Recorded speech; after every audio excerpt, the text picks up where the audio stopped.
안녕하세요. 사랑스럽고 현명한 여자 뿌블리입니다. 오늘은 우리가 날씨에서 미세먼지를 확인하게 된 지가 그렇게 오래되지 않았잖아요. 근데 1990년대 아무도 미세먼지에 관심이 없었던 90년대부터 초미세먼지가 사람 인체에 미치는 영향에 대해서 연구하셨던 의학 박사분께서 직접 좋은 공기청정기 고르는 법에 대해서 이렇게 잘 정리를 해 놓으셨더라고요. 그래서 이거를 같이 공유를 할 거예요. 공기청정기를 필요하다라고 인지는 분명히 하셨는데 너무 많죠, 종류가. 그래서 도대체 어떤 걸 골라야 될지 고민하시는 분들이 영상을 참고하셔가지고 도움 되셨으면 좋겠어요. 일단 만약에 저도 공기청정기를 사용하고 있는데 이런 정보가 없었다면 저는 어떻게 골랐을 것 같냐면요. 제 지인이 썼는데 괜찮다라고 얘기했던 거, 그리고 금액이 적당한 거, 좀 예쁘면 좋겠고 예쁜 거, 그리고 또는 광고에서 자주 노출되어서 내 눈에 익숙한 그런 제품들을 골랐을 것 같거든요. 근데 제가 지인들하고 같이 공기청정기에 대해서 얘기를 해보면 의외로 이제 좀 뭐라 그럴까, 주로 남자분들은 필터까지 보시는 분들도 계시고요. 또는 그 제품이 몇 평까지 케어가 가능하느냐라고 질문하시는 분들도 계셨거든요. 그래서 여러 가지 중요하다고 생각하는 기준이 있으실 거예요. 근데 그 기준에 제가 지금 안내해드리는 내용까지 같이 고려를 하시면 훨씬 현명한 소비가 되지 않을까 하는 생각인데요. 일단 그 첫 번째 기준이 뭐냐면요. 미세한 먼지가 잘 제거되며, 그거 당연하죠. 이것 때문에 공기청정기를 쓰는 건데, 그 뒤에는 감기 바이러스, 꽃가루, 진먼지 진드기 등 초미세 오염 물질도 잡아주는가. 초미세 오염 물질도 잡아주는가예요. 여기서 첫 번째로 언급이 됐던 게 바이러스거든요. 바이러스. 초미세먼지 굉장히 위험해요. 위험도가 많이 알려져 있고, 그리고 요즘엔 초미세먼지에 초미세 중금속까지 함유가 되어 있어서 당연히 걸러줘야 되는데 바이러스가 포함되어 있는 이유는 뭘까요? 그리고 꽃가루가 포함되어 있는 이유는 뭘까요? 꽃가루하고 초미세먼지는 입체 차이가 굉장히 많이 나거든요. 꽃가루는 눈에 보이잖아요. 근데 초미세먼지는 눈에 보이지 않는 정도까지도 제거가 돼야 되는데, 어쩌면 눈에 보이는 공기청정기의 제일 바깥쪽에 있는 프리필터라고 하죠. 굵은 먼지를 잡아주는 거, 거기에 쌓여있는 먼지만 봐도 우리는 경악을 하는데 그쯤에서 만족을 하지 않나 하는 생각도 조금 들어요. 우리가 바이러스 같은 경우에는 조금 다르죠. 바이러스는 세포막이 없어요. 그래서 뭔가 항생제를 쓴다거나 해서 이 바이러스를 죽이거나 제거할 수 있는 상태가 아니라는 거죠. 그래서 이 바이러스는 얘가 무섭도록 정착할 곳이 있게 되면은 번식을 하게 돼요. 수많은 세포들을 죽여가면서. 그래서 얘네들이 안전하게 어딘가 모여있고 누군가를 해를 끼치지 않도록 잡아두는 게 필요한데, 그러기 위해서는 필터 성능이 굉장히 중요하게 되겠죠. 근데 이런 바이러스까지 걸러주는 게 필요한 거죠. 사실 왜 실내에서 주로 생활을 하는 어린이집 가는 어린아이들, 그런 유치원 다니는 아이들 같은 경우에도 왜 수족구라든지 감기 걸리거나 하면은 공동체 생활하는데 보내기 굉장히 꺼려 하시잖아요. 그게 바이러스 때문이잖아요. 바이러스에 공기 중에 떠다니는 바이러스에 감염이 될까봐 호흡기로 거기에 대해서 고려하시잖아요. 근데 그거를 내 집, 내 아이가 지내는 공간에서도 공기청정기를 선택을 해야 된다면 반드시 고려해야 되는 거죠. 근데 바이러스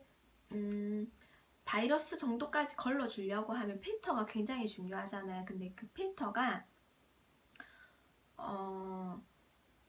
종류가 굉장히 많아요. 근데 그 중에서 적어도 초미세먼지 정도는 걸러주려면 필터 중에 헤파 필터라는 게 반드시 장착이 되어야 된다고 해요. 헤파 필터. 헤파 필터는 10등급에서 14등급까지 이렇게 있거든요. 숫자가 높을수록 성능이 높다라고 생각을 하시면 돼요.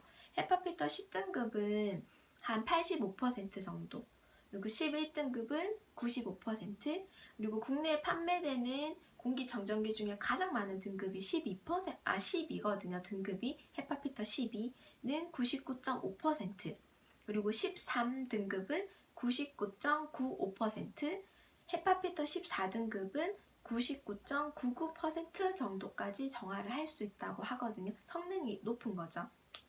근데 가장 시판이 많이 되는 12등급 99.95%, 가장 성능이 높은 헤파피터 14등급은 99.99%예요. 차이가 얼마 나지 않는 것 같지만 만약에 12등급을 쓴다고 하면 공기 중에 떠다니는 것 중에 가장 작은 무언가 하나가 그대로 내 몸속에 들어간다는 얘기이기도 하거든요. 그래서 필터에 집중적으로 조금 고민을 더 많이 하셨으면 좋겠어요. 근데 문제는 우리나라에서는 0.03 마이크로미터까지 제거가 된다라고 하면 헤파피터 등급이 주거든요. 0.03이라고 0.3 마이크로미터까지 정화가 되면 헤파피터 등급을 줄 수 있는데, 문제는 우리가 무서워하는 바이러스가 가장 작은 입자가 0.02 마이크로미터라고 해요. 초미세먼지는 2.5 마이크로미터죠. 초미세먼지보다 훨씬 더 문제를 크게 일으킬 수 있는 바이러스 입자가 훨씬 작은 거죠. 그래서 필터의 성능이 좋으면 좋을수록 좋은 선택이 될 수 있다라고 안내가 되어 있어요. 그리고 두 번째 기능은요, 악취는 물론 담배 연기나 새집 증후군 등 오염물질도 제거되는가.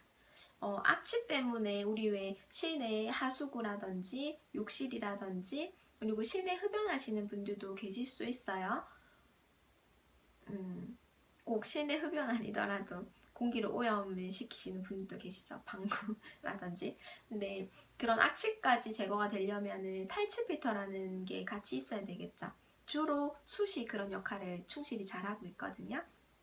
그리고 담배 연기는 유일하게 우리가 초미세먼지가 있구나 라고 느낄 수 있는 작은 입자였었죠. 당연히 걸러줘야 되겠죠. 그리고 새집 증후군, 포름알데히드가 가장 크다라고 하는데, 우리가 새거 냄새 좋아하시는 분들도 계시지만 머리가 좀 아프고 새거 같다, 새거 쇼파, 새거 가구, 세차 이런 게서 느껴지는 그건 거의 대부분 포름알데히드라고 하거든요. 이런 것까지 걸러질 수 있는지, 우리가 새 집으로 이사 갈 때 사실 굉장히 많이 고려하는 게 안에 있는 오염 물질들을 어떻게 제거를 할지 해서 난방을 한다거나 하는 여러 가지 방법들을 쓰잖아요. 안 좋으니까 그런 거잖아요. 그래서 어떤 책에서도 나와 있었어요.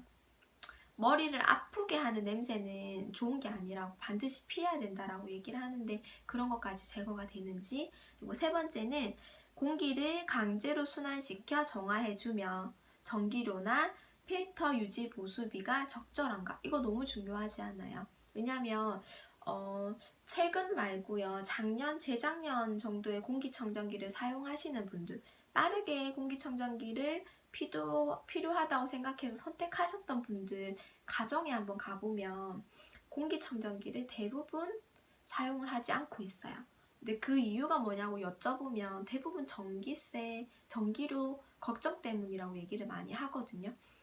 물론 자는 시간에 또 필요하지만 일상에 늘 공기청정기가 낮에 넣고 공기 안 좋은 게 낮에 넣고 밤에만 있고 그렇진 않죠. 근데 전기세 때문에 하루 종일 필요한데도 불구하고 제대로 활용 못 하시는 것도 문제가 있죠. 그래서 전기료가 적정한지, 그리고 필터를 교환할 때 크게 부담은 없는지도 체크를 하셔야 될 것 같아요. 그리고 그 뒤로 한, 둘, 셋, 네 가지가 더 있거든요. 영상이 너무 길어지면 힘드니까 조금 끊어서 한번 또 안내를 해드릴게요.